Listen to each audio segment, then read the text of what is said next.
আসসালামু আলাইকুম। বাংলাদেশের মতো দেশে টেস্ট ক্রিকেটার জন্ম নেওয়া উচিত না, টেস্ট ক্রিকেটার তৈরি হওয়া উচিত না। মুমিনুল হক যে মন্তব্যটা ব্যক্ত করেছেন সম্পূর্ণ নিরপেক্ষ দৃষ্টিভঙ্গি থেকে সেই বিষয়টা আমি ব্যাখ্যা করতে চাই। আমার মনে হয় যে সমস্যাটার জায়গাটা আমাদের মেন্টালিটিতে, আমাদের মানসিকতায়, আমাদের জ্ঞানের সংকীর্ণতার জায়গায়। কেন আমি একটু ব্যাখ্যা করে বলি। একজন প্লেয়ার টেস্ট স্পেশালিস্ট আন্তর্জাতিক ক্রিকেটে, সেটা তিনি থাকতেই পারেন। তাকে শুধুমাত্র আপনি টেস্টের পরিকল্পনাতে রাখতেই পারেন। ওয়ানডে বা টি-20তে ইন্টারন্যাশনাল ক্রিকেটে আপনি বিবেচনা নাই করতে পারেন, সেটা দোষের কিছু না। সেটা উল্টা আমার কাছে মনে হয় যে সেটা থাকা উচিত। কিন্তু তাই বলে ডোমেস্টিক ক্রিকেটেও যখন 50 ওভার্সের ফরম্যাটটা হয়, তখন যদি আপনি তাকে দলে না নেন, বা যখন আপনার ক্রিকেট বোর্ডের ডোমেস্টিক কম্পিটিশন হচ্ছে তখন তাকে সাদা বলের ফরম্যাটে সুযোগ না তৈরি করে দেন, তাহলে তার ম্যাচ প্র্যাকটিসটা কোথায় হবে? ধরেন একটা প্লেয়ার 5 মাস পর পর 2টা টেস্ট ম্যাচ খেলবেন। এই 5 মাসের মধ্যে তার ম্যাচ প্র্যাকটিসের জায়গাটা কোথায়? তিনি তার হ্যান্ড আই কোঅর্ডিনেশনটা কোথায় ঠিক করবেন? মানে একটা আন্তর্জাতিক ক্রিকেটারের হ্যান্ড আই কোঅর্ডিনেশন তো ঠিক রাখা লাগে, ম্যাচ সিচুয়েশনে হ্যান্ড আই কোঅর্ডিনেশন ঠিক রাখা লাগে। এখন সেই হ্যান্ড আই কোঅর্ডিনেশনটা ঠিক তিনি কোথায় রাখবেন? বিশেষ করে আপনি 50 ওভার্সের ফরম্যাটে ও ডোমেস্টিক কম্পিটিশনে যখন তাকে না রাখবেন, তখন তো সেই প্রশ্নটা চলে আসবে, তাই না? এখন আমি একটা সিম্পল এক্সাম্পল দিই। সরফরাজ খান ইন্ডিয়ান টেস্ট ক্রিকেটের ব্যাটসম্যান, তাকে নিয়ে ইন্ডিয়ান টেস্ট ক্রিকেটে পরিকল্পনা করা হয়। টি-20 বলেন বা 50 ওভার্স ফরম্যাট বলেন, সেই জায়গাটায় সরফরাজ খানকে 50 জনের মধ্যেও ইন্ডিয়ান সিলেক্টররা বিবেচনা করবেন না। বাট তাই বলে কি মুম্বাই তাদের বিজয় হাজারে ট্রফির 50 ওভারের ফরম্যাটে সরফরাজ খানকে সুযোগ দেয় না? সরফরাজ তো সেদিনকেও একটা 150 রান করলেন, 153 বা 154, আপনারা ঠিক এই মুহূর্তে স্কোর কার্ডটা দেখতে পাচ্ছেন।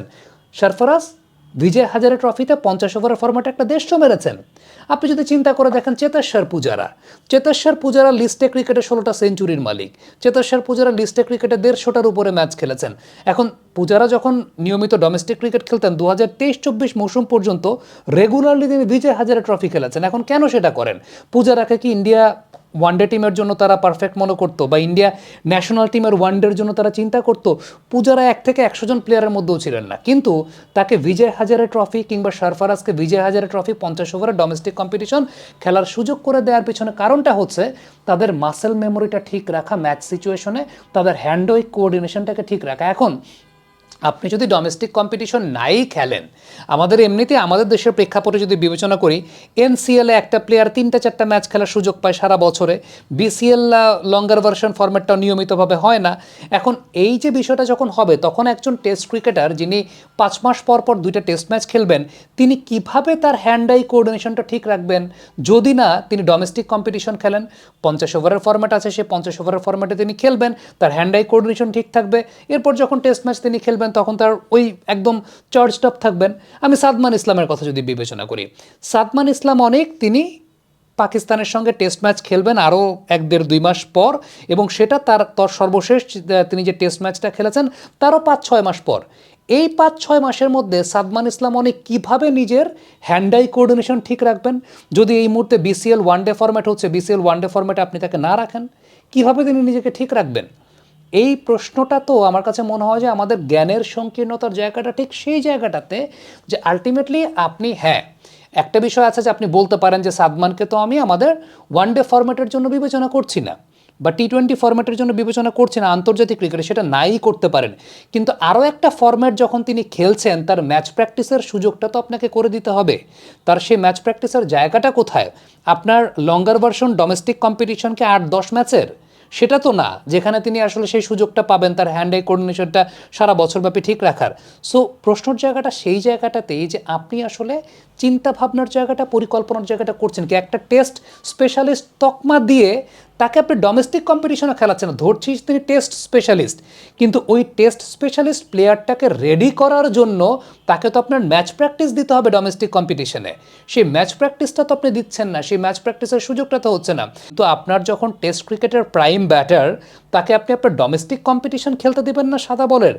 তিনি ডোমেস্টিক কম্পিটিশনটা এই কারণে খেলবেন না যে তিনি বাংলাদেশকে রিপ্রেজেন্ট করবেন ওয়ানডে বা টি-20তে।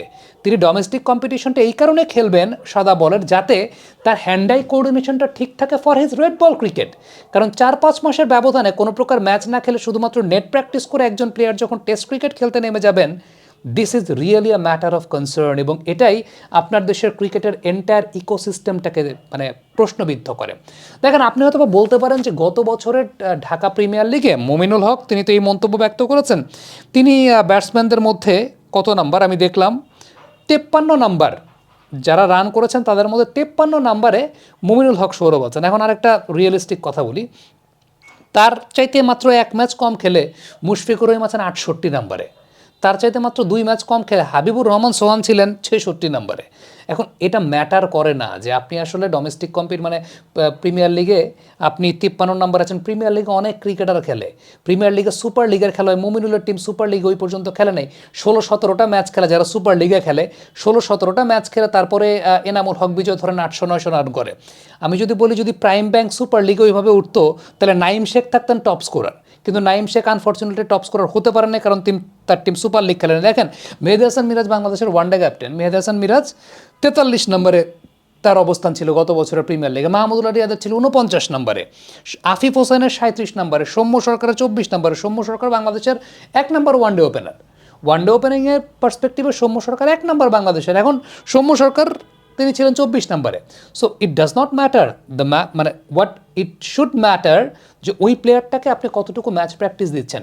সো মুমিনুল যে কথাটা বলেছেন আমার কাছে মনে হয় যে রিয়েলিস্টিক কথাটা বলেছেন এই পয়েন্ট অফ ভিউ থেকে, যে পয়েন্ট অফ ভিউটা হচ্ছে যে আপনি টেস্ট ক্রিকেটার তকমা দিয়ে তাকে আপনি ডোমেস্টিক কম্পিটিশনে খেলতে দিচ্ছেন না। আমি জাস্ট আপনাকে কয়েকটা প্লেয়ারের উদাহরণ দিলাম, কয়েকটা প্লেয়ারের এক্সাম্পল দিলাম যে বাইরের দেশগুলোতে, পার্শ্ববর্তী দেশেই যে বিষয়টা হয়, Sarfaraz Khan he is a test match specialist in international cricket, but to keep him alive in the game, to maintain his match practice, you have to provide ample amount of opportunities for the player to get match practice. So ওই জায়গাটা খুব important যে আপনি ওই প্লেয়ারটাকে match খেলার সুযোগটা কতটুকু দিচ্ছেন। Whatever the format is, just forget about the format, আপনার ম্যাচ সিচুয়েশনের muscle memory it's quite different thing, এবং সেটা আমাদের দেশে আমরা আমাদের প্লেয়ারদেরকে ওইরকমভাবে তৈরি হতে দিতে পারি না। কমেন্ট বক্সে আপনাদের মন্তব্য মতামত জানতে চাই।